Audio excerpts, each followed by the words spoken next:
Staying at the Conjuring House at night was a decision I'd soon regret. The allure of spending the night in one of the most infamous haunted houses was too tempting to resist.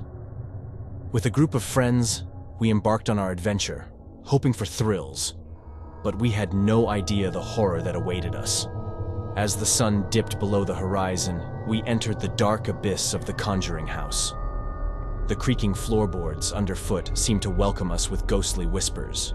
We set up our cameras and equipment, eager to capture evidence of the supernatural. As the clock struck midnight, a chilling breeze swept through the house, extinguishing the candles we'd arranged.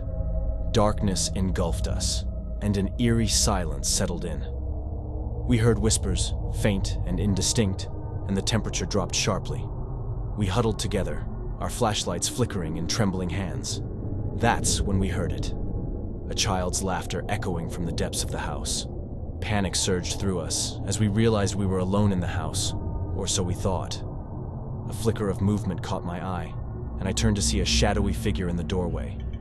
It was a young girl, pale and disheveled, her eyes empty voids of darkness. She beckoned to us with a bony finger, her voice a haunting, distorted whisper. "Come play with me," she murmured. Our fear was overwhelming, but curiosity overcame us. We followed the girl as she led us through winding, darkened corridors. The air grew colder, and a sense of dread intensified with every step. We found ourselves in a small room with an old, cracked mirror that seemed to hold the secrets of the house. The girl stood before the mirror and giggled, her reflection contorting into something monstrous. In the glass, we saw twisted, tormented faces staring back at us, reaching out with spectral hands. They whispered promises of eternal torment. We stumbled back, trying to escape, but the door had vanished. The room seemed to shift and change, the walls pulsating with an otherworldly energy. The child's laughter grew more sinister, and we realized we were trapped in a living nightmare. As the night wore on, we were tormented by the malevolent spirits of the Conjuring House. Shadows danced on the walls, and disembodied voices filled the air with sorrowful wails. We were haunted by visions of the past, the house's dark history unraveling before us. Morning finally arrived, and the spirits released their hold on us. We fled the cursed house, shaken to our cores.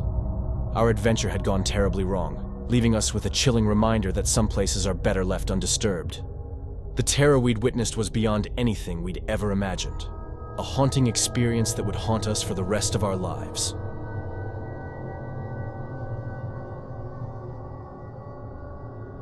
Staying at the Conjuring House was supposed to be the ultimate test of our courage, a chance to prove that the supernatural was nothing but fiction.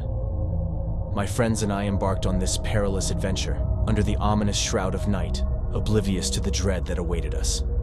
As the sun bade farewell to the world, we crossed the threshold of the house, and the creaking floors welcomed us with haunting sighs. With our equipment in tow, we believed ourselves to be invincible investigators, ready to face whatever lurked in the dark. Midnight descended, and we gathered in the dimly lit living room, our fear masked by bravado. We summoned our courage to use an old Ouija board one of us had brought. The planchette began to move, spelling out cryptic messages that left us in a state of eerie apprehension. The room's atmosphere grew colder, and the candles flickered erratically, casting ominous shadows on the walls. The Ouija board spelled a name, Bathsheba. The very mention of that name made our hearts race. Bathsheba Sherman, the malevolent spirit rumored to haunt the house, had answered our call.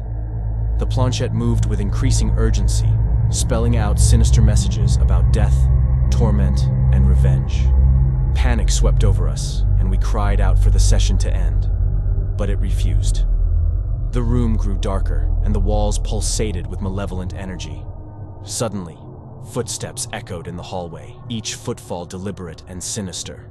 The air grew colder, and we watched in terror as the door swung open, revealing a shadowy figure. Bathsheba had materialized, her face twisted in agony, her eyes devoid of any trace of humanity.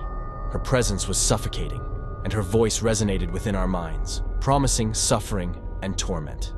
We tried to flee, but the doors and windows seemed to have minds of their own, refusing to yield. Bathsheba's laughter echoed in the house as we cowered in a corner, paralyzed by fear. The night dragged on, and Bathsheba's malevolence surrounded us. It felt as if the very essence of evil had seized the house, and we were ensnared in its grip. Morning finally arrived, and with the first light of dawn, Bathsheba's presence retreated. The doors and windows relented, and we fled the house, our souls forever scarred by the horrors we'd endured. Our ill-fated adventure at the Conjuring House had turned into a living nightmare. We had set out to prove the existence of the supernatural, but instead, we had encountered something beyond our worst nightmares. Bathsheba was real, more terrifying than any legend, and we were forced to accept that there are realms of horror that should never be disturbed.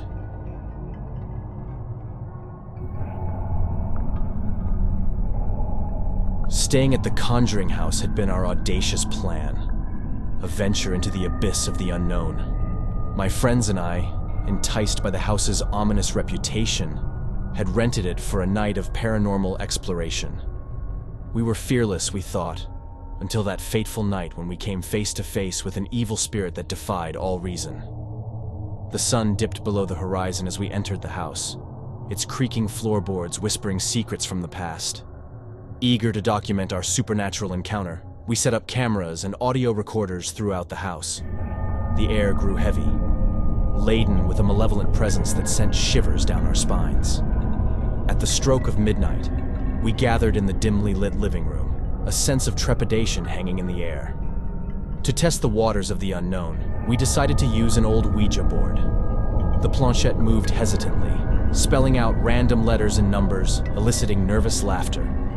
But then, it spelled a name: Private Andrew Whitman. The room grew colder, and our laughter faded as the planchette continued its eerie dance.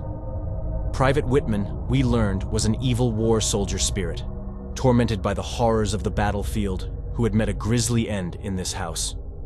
He spoke of the torment he had suffered and expressed a malevolent desire to exact vengeance on the living. As we tried to end the session, the candles flickered wildly and a blast of icy wind swept through the room. The planchette spelled out a chilling message: "You can never leave." Panic set in as the door slammed shut, and we were enveloped in darkness. The malevolent spirit of Private Whitman materialized before us, his spectral form a grotesque apparition. His eyes, filled with hatred and anguish, bore into our souls. He spoke of the horrors of war, of the atrocities he had witnessed, and blamed the living for his suffering. We attempted to escape, but the windows and doors remained sealed, as if the house itself conspired to keep us captive. Private Whitman's voice reverberated through the house, promising an eternity of torment. We were trapped in a nightmarish reality, unable to escape the clutches of this malevolent war soldier spirit.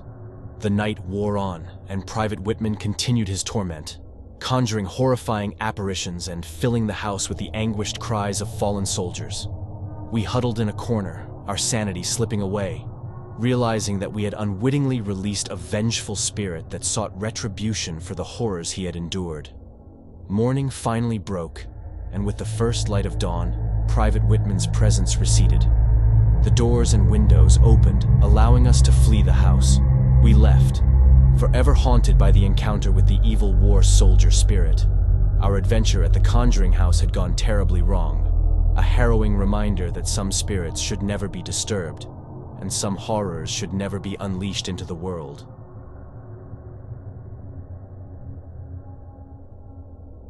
If you enjoyed the video, please make sure to smash that like button and subscribe for more scary horror stories. See you on the flip side.